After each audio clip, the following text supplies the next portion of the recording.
Cartago, a cidade que desafiou Roma por mais de um século. Rica, poderosa e com uma frota naval temida em todo o Mediterrâneo. Mas para os romanos, Cartago era uma ameaça que precisava ser destruída. Em uma guerra brutal, Roma não apenas venceu, mas apagou Cartago da história. O que levou a esse conflito final? Como os romanos conseguiram superar um inimigo tão forte? E por que, no fim, Roma decidiu que Cartago não deveria apenas ser derrotada, mas completamente destruída? Hoje vamos reviver a batalha que selou o destino do maior rival de Roma. A rivalidade entre Roma e Cartago começou muito antes de sua queda. As duas potências disputavam o controle do Mediterrâneo. Cartago, com sua frota naval superior e vastas riquezas comerciais, dominava as rotas marítimas, enquanto Roma, uma potência terrestre em ascensão, expandia seu domínio pela Itália e além. Esse choque de interesses levou a 3 guerras sangrentas, conhecidas como as Guerras Púnicas. A Primeira Guerra Púnica, 264 a 241 a.C., foi uma luta pelo controle da Sicília. A Segunda Guerra Púnica, 218 a 201 a.C., ficou marcada pelo brilhantismo de Aníbal, que levou a guerra até o coração da Itália. Mas mesmo após essas batalhas, Cartago ainda existia. Para os romanos, isso era inaceitável. Roma não queria apenas vencer Cartago, ela queria apagá-la da história. Após a Segunda Guerra Púnica, Cartago estava enfraquecida, mas não destruída. A cidade ainda florescia economicamente, o que incomodava os romanos. Um dos maiores defensores da destruição de Cartago foi o senador romano Catão, o Velho. Ele encerrava todos os seus discursos no Senado com uma frase que se tornaria lendária: Cartago delenda est, Cartago deve ser destruída. O pretexto veio quando Cartago, proibida por Roma de se defender sem permissão, foi atacada por um reino vizinho. Ao reagir, os cartagineses violaram o tratado imposto por Roma.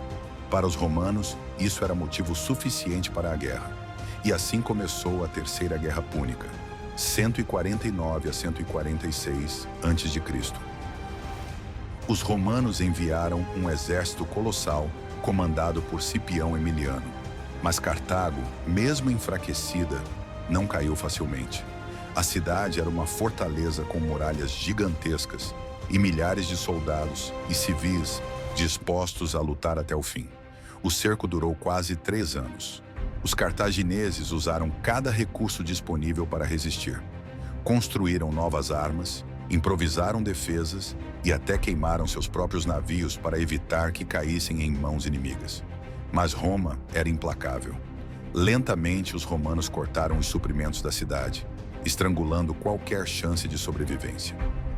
Em 146 a.C., os romanos finalmente romperam as defesas da cidade e invadiram Cartago. O que se seguiu foi um massacre. Os soldados romanos entraram em Cartago e o que aconteceu a seguir foi uma das maiores tragédias da história antiga. Durante 7 dias, a cidade foi saqueada. Milhares de cartagineses foram mortos nas ruas, enquanto os sobreviventes eram capturados e vendidos como escravos. Mas Roma queria mais do que apenas vitória. Eles queriam que Cartago deixasse de existir.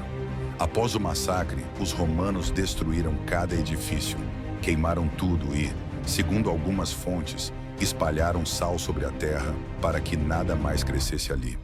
Cartago, que um dia foi a maior rival de Roma, agora não passava de ruínas. Com a destruição de Cartago, Roma consolidou sua dominação total sobre o Mediterrâneo. Não havia mais rivais à altura. Esse evento marcou o início da era imperialista de Roma, que nos séculos seguintes expandiria suas fronteiras até os confins do mundo conhecido.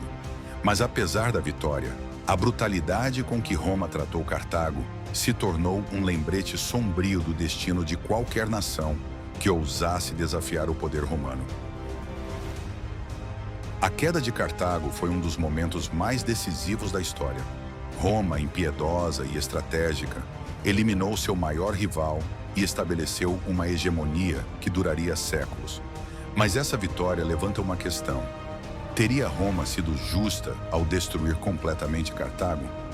Ou foi um ato desnecessário de crueldade? E você, o que acha? Roma estava certa em aniquilar Cartago ou foi longe demais? Deixe sua opinião nos comentários e se inscreva no canal Comando Militar para mais histórias épicas do passado. Até a próxima!